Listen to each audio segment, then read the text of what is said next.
TDAH, que signifient ces lettres? Trouble déficit de l'attention, hyperactivité. C'est le syndrome neurocomportemental le plus fréquent chez les enfants. On voit ça tout de suite avec mes invités.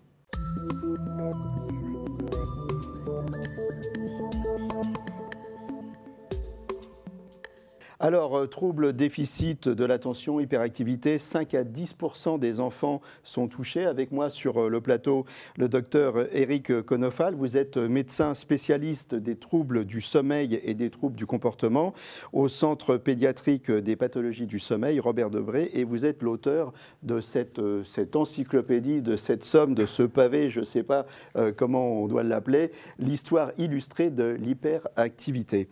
Avec moi également sur le plateau Adrien Deviver. Bonjour. Vous êtes journaliste, vous êtes auteur de « On m'appelle la tornade ». Et donc je ne vous demande pas si vous êtes hyperactif, hein, c'est contenu dans le titre. C'est paru aux éditions Kennes, hein, c'est ça. Oui. Alors, un enfant hyperactif, qu'est-ce que c'est vos premiers souvenirs d'hyperactivité? Les premiers souvenirs d'hyperactivité, ça remonte à très loin. Mes premiers souvenirs d'ailleurs, il faut juste préciser que le TDAH, c'est trouble déficitaire de l'attention avec ou sans hyperactivité. Et donc moi, j'ai été muni du pack complet. À partir de... Ouais, full option. À partir de 6-7 ans, c'est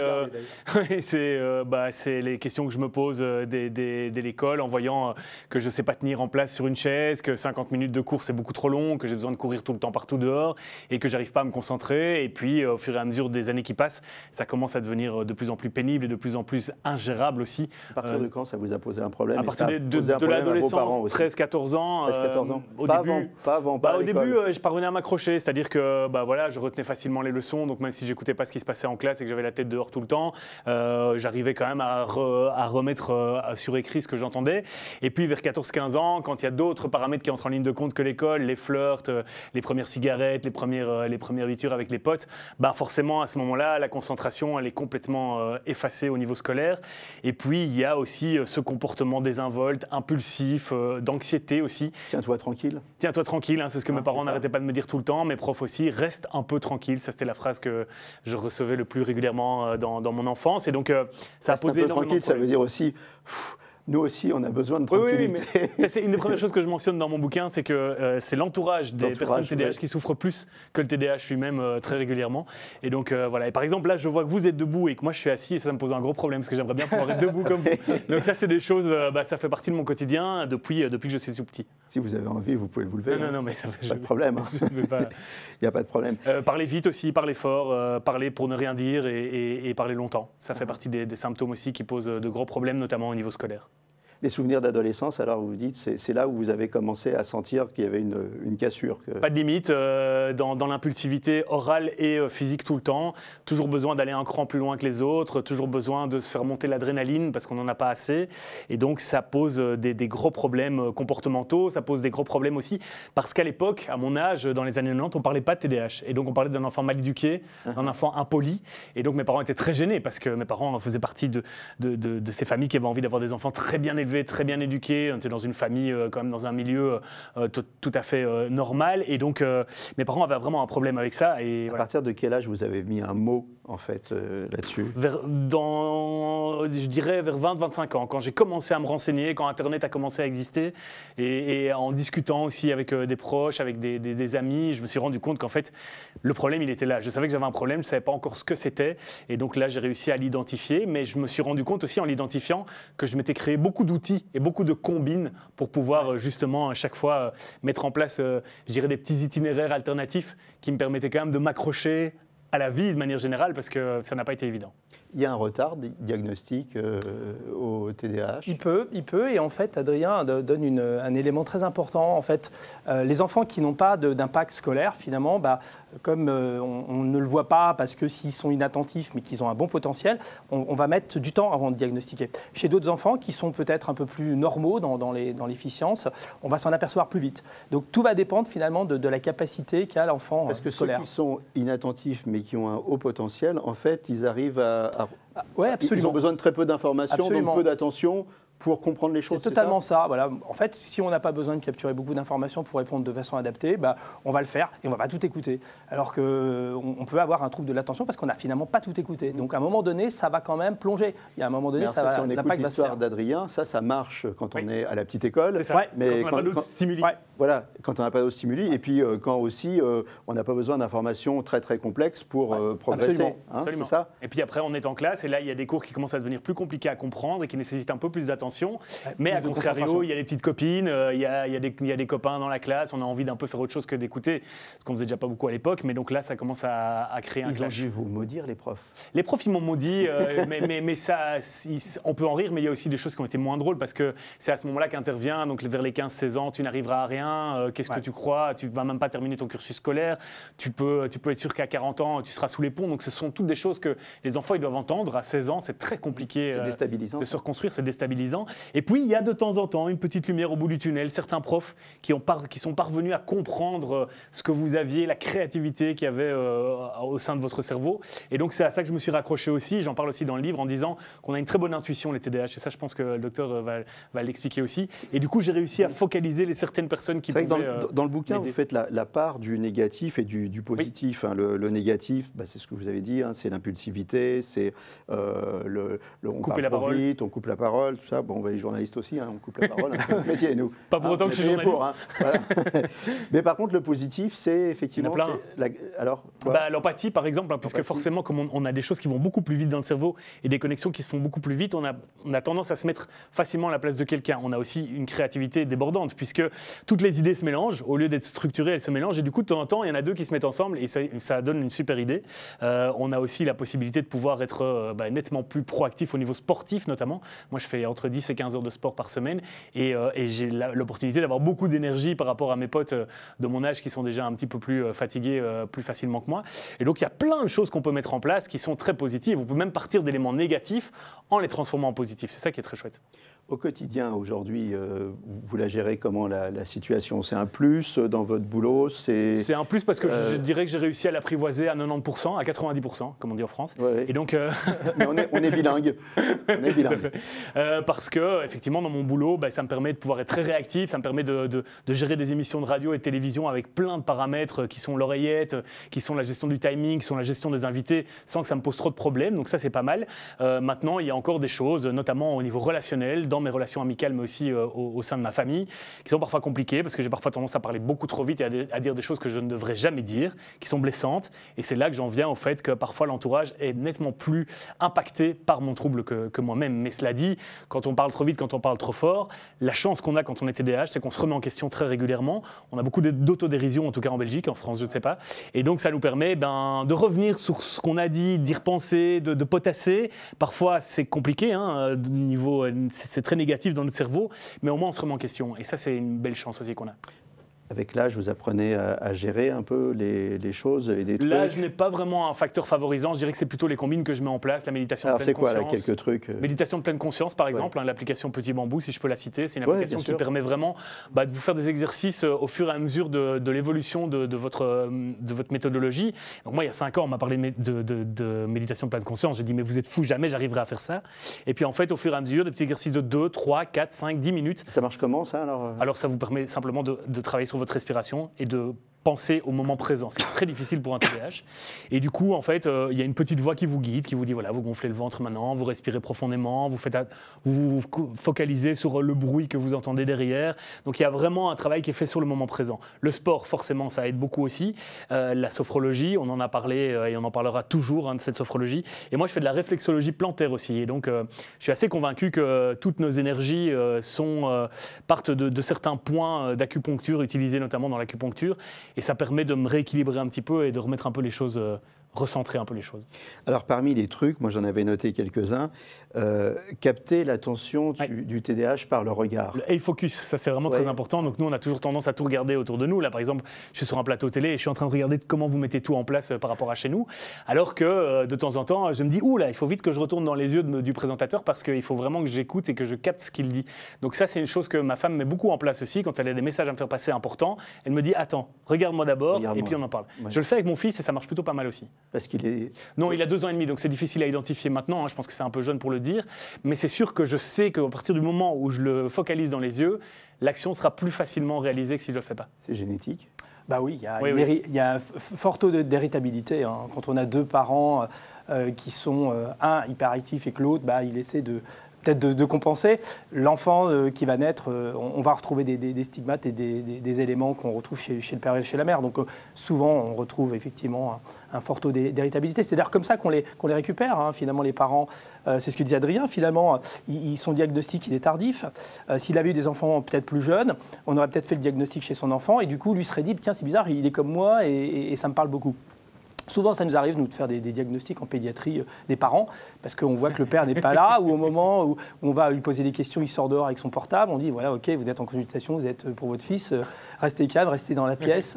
Et il nous dit, je ne peux pas faire autrement, c'est mon job, je suis obligé de bouger. Voilà. Donc on se dit, c'est bon, on a le diagnostic du fils, parce qu'on a le diagnostic du père. Voilà. Moi, ma mère, elle s'est rendue compte de ça au moment où j'ai eu mon diagnostic, en fait. Donc elle a toujours été en déni total, parce qu'elle disait non, mais non, elle n'était pas très ouverte à toutes ces théories-là. Et puis, au moment où j'ai eu le diagnostic, on en a reparlé, et en fait, elle m'a dit, mais oui, mais je me reconnais complètement. Et puis maintenant, j'enchaîne la promo sur les plateaux télé et radio. Et elle me dit, oh là là là là, mais c'est tout à fait mon portrait, quand elle a lu le livre aussi.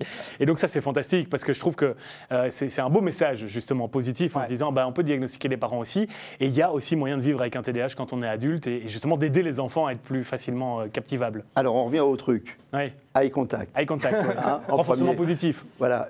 Ensuite, renforcement positif, une tâche très important. Après l'autre. Une tâche après l'autre, oui. Alors là, ça, je peux vous dire que parmi les 10% qui ne sont pas encore tout à fait réalisés dans ma gestion, ça en fait partie. Moi, je suis incapable de faire une tâche après l'autre. Donc, je suis en train de vider un lave-vaisselle. Je me rends compte qu'il y a une assiette qui n'a pas été très bien lavée. Ça me fait rappeler que j'ai une lessive qui traîne dans le garage depuis 2 jours. Je vais voir la lessive. En passant vers la lessive, je vois mon vélo. Je me dis, tiens, je dois vite aller redéposer un courrier à la poste avec mon vélo. Je pars avec mon vélo. Je laisse le lave-vaisselle à moitié rempli. Je laisse la machine toujours remplie. Et je suis parti à vélo. Et quand je reviens du vélo, je suis en train de faire autre chose. Donc ça, c'est mon quotidien, c'est très compliqué à gérer, mais j'essaye en fait de structurer ça de manière assez organisée dans des to-do list qui sont en fait des listes par jour, quoi. Donc j'ai vraiment, le jour, je me lève et la veille, j'ai réalisé quasi à la minute, j'ai écrit quasi à la minute tout ce que je dois réaliser sur ma journée. Aujourd'hui, est-ce qu'on n'est pas un petit peu tous comme ça, parce qu'on a des sollicitations prenons, vous êtes à votre bureau, vous travaillez, l'ordinateur, je prépare mon émission par exemple, et puis poum, un mail arrive ou un SMS arrive. Qu'est-ce qu'on fait? On regarde. Et donc c'est tout à fait ce que vous décrivez. Et pourtant, on n'est pas forcément tous des hyperactifs. Alors, ça nous guette tous, ce trouble de l'attention? Où est le normal, où est le pathologique? C'est ça. En fait, d'abord, oui, on est tous plus ou moins distractibles, on va dire, dans la journée. Après, on peut être en privation de sommeil aussi. Il y a beaucoup de gens qui travaillent tard. Et du coup, la privation de sommeil entraîne un déficit du maintien de l'éveil la journée, donc de l'inattention. On se précipite, on n'écoute plus ce qu'il faut faire, etc. Mais après, effectivement, les vrais, je dirais, les vrais TDAH sont des gens qui sont... C'est tout le temps. C'est depuis qu'ils sont nés, quoi. Donc, ça n'évolue pas si on ne fait rien. Voilà. Et vous, alors les réseaux sociaux, ça n'a pas dû améliorer votre cas? Non, parce qu'on reçoit des alertes de partout. Vous avez WhatsApp, vous avez Messenger, j'ai coupé toutes les alertes, moi, maintenant. Donc vous avez coupé ça? Oui, j'ai coupé toutes les alertes et du coup, j'y vais quand j'ai envie d'y aller. Ça me permet quand même effectivement de vachement moins être sollicité. Mais il est sûr que ça doit être un facteur favorisant, je pense, ce genre de mode de vie qu'on a actuellement. Oui. On continue dans les trucs. Si on a un enfant qui est hyperactif, vous dites que s'il a fait quelque chose qui n'était pas terrible, il faut quand même préciser que c'est bien, qu'il a fait un effort. Hein? C'est en tout cas le leitmotiv qu'on a, nous, avec l'association TDAH Belgique, c'est de faire 4 renforcements positifs pour une remarque qui est négative. C'est-à-dire que si un travail n'a pas été bien réalisé au niveau scolaire... C'est pas un peu faux cul, c'est pas un peu hypocrite, non? Non, je pense pas. Parce de lui dire c'est bien alors que c'est pas bien. Ça rejoint en fait... peut-être qu'on peut les enfants font la part des choses, en fait. À un moment donné, ils savent qu'on en fait trop, mais ils ont besoin quand même qu'on en fasse. Parce qu'on leur dit tellement que tout ce qu'ils font, c'est pas bien, qu'à un moment donné, même si on valorise un peu, par rapport à tout ce qu'ils reçoivent à l'école, des fois comme des valorisations, je dis pas que l'école, mais c'est bien de contrebalancer. Voilà. On peut en faire un peu plus. Oui, c'est ça, et c'est aussi une réponse cérébrale chimique. Je veux dire, quand on renforce positivement, le cerveau va se renforcer positivement aussi, et du coup va peut-être aider l'enfant à mieux réaliser la tâche suivante. Et vous l'avez dit en début d'entretien, on ne s'est pas beaucoup arrêté là-dessus, mais vous l'avez dit, on me disait, mais tu n'arriveras à rien, tu feras rien de ta vie. Donc ça c'est dur, ça marque pour un enfant. Et ça correspond à ça, cette réponse du renfort positif, le fait de dire à son enfant, bon bah, oui, il y a des problèmes. Enfin, tu es bon dans plein d'autres choses. Oui, c'est ça. Après, il y a aussi un caractère qui entre en ligne de compte. C'est-à-dire que moi, quand on m'a dit ça, c'est vrai que ça m'a beaucoup marqué, mais d'un autre côté, ça m'a servi de challenge. Et je pense que les personnes qui sont TDAH ont besoin de challenge, ont besoin de faire monter un peu l'adrénaline. Et du coup, pouvoir écrire un livre en rappelant cette anecdote et en se disant que peut-être le fameux professeur en question lit le livre, ça fait du bien. Et donc, ça fait partie aussi d'un certain challenge qu'on a besoin quand on est TDAH. On se met en danger. Moi, je me mets en danger très régulièrement dans ma vie alors que je ne devrais pas le faire, mais c'est parce que j'en ai besoin. C'est une drogue. Voilà, si vous voulez tout savoir sur l'expérience d'un TDAH, eh ben, écoutez, moi je vous conseille ce bouquin, il est génial aussi. Hein. On m'appelle La Tornade. Voilà. Et puis alors, si vous voulez en savoir plus, hein, il y a cette encyclopédie. Hein.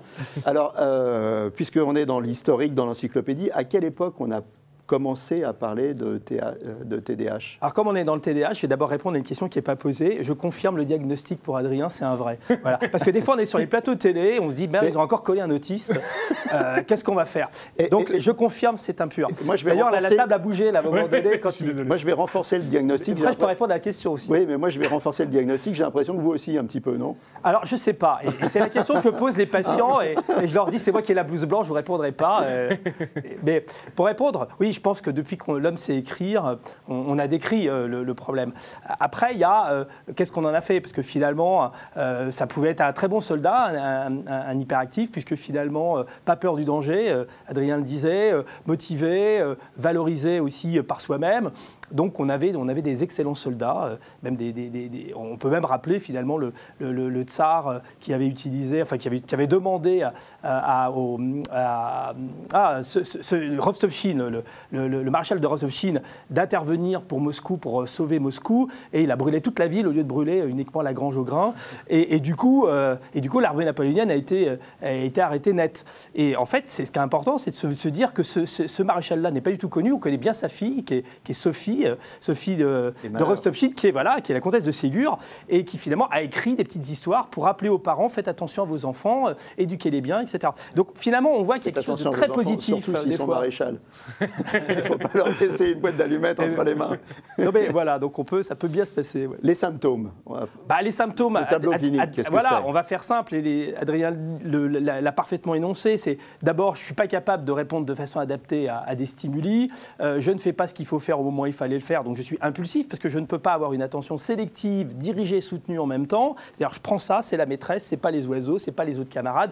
Je m'y réfère, je réponds de façon adaptée. Donc ça, on le fait pas bien. C'est-à-dire qu'on va aller chercher les oiseaux, aller chercher les camarades, on va pas écouter la maîtresse. Il dit, on le fait pas bien. Hein? je reste neutre. Et donc du coup, on est finalement ce qu'on appelle impulsif. Ça veut dire qu'on fait des choses finalement qui ne sont pas coordonnées dans un programme. Ça veut dire que la pensée finalement précède l'action. C'est-à-dire l'action précède la pensée. C'est-à-dire qu'on fait un truc, mince, j'aurais pas dû le faire. C'est à la fois mental et c'est à la fois physique. Donc c'est pour ça qu'on parle d'impulsivité cognitive, c'est la planification, ordonner les choses à faire. Et physique, on va se lever, on pense que la cloche a sonné, puis finalement non, elle n'a pas sonné.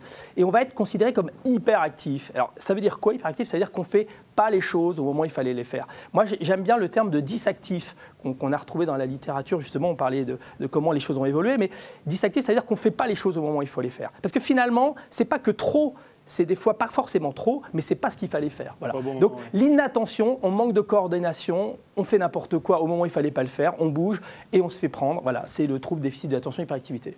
TDAH et hyperactivité, est-ce que c'est forcément la même chose? Non, hyperactivité, c'est un symptôme. C'est-à-dire qu'on peut être hyperactif parce qu'on est en privation de sommeil, on peut être hyperactif parce qu'on est autiste, parce qu'on a un problème neurologique.